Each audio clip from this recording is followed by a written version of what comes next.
Firm first came to Chicago in 1994 with the idea of taking its first steps to becoming a national firm. The first several years, we really learned what it meant to grow laterally. As we began to learn how to do that successfully, our growth really took off during the 2000 period.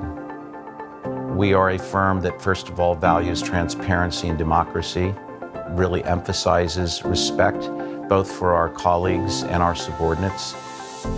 We love this building. It is in the center of the professional and law firm space in the second largest professional community in the country.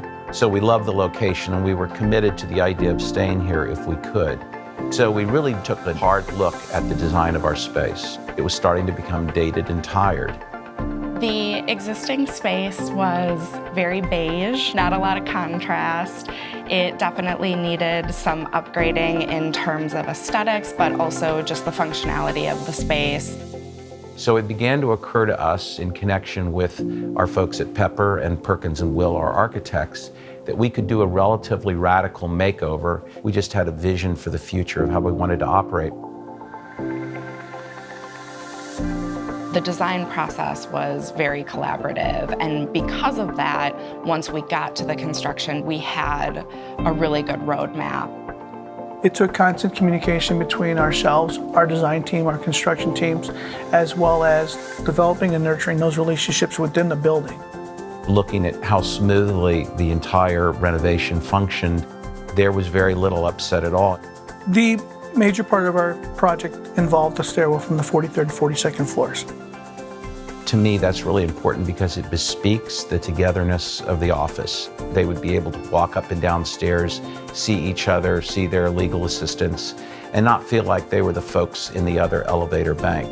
Barnes Thornburg was really great in appreciating how we wanted to push the design forward. They gave us a lot of really great ideas, particularly about things that people are doing today. For example, we did not have a wellness room, a cafe.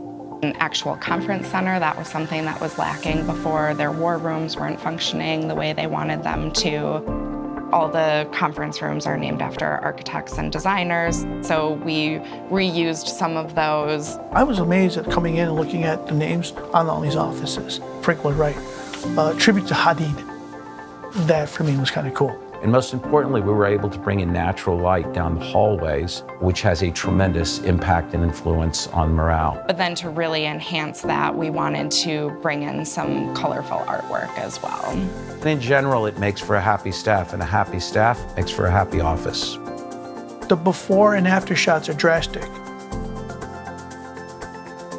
By having a really good understanding of what was existing, we were able to preserve our original design intent to the fullest.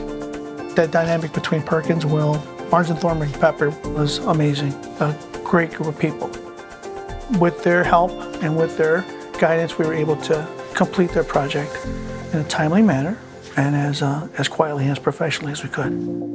So happily, the end of the remodel just happened to coincide with our 25th anniversary. And when we flung open our doors and invited the public, we ended up with 400 guests who came up here and oohed and awed over the new space, celebrating 25 years in this great city with such a great space and facility.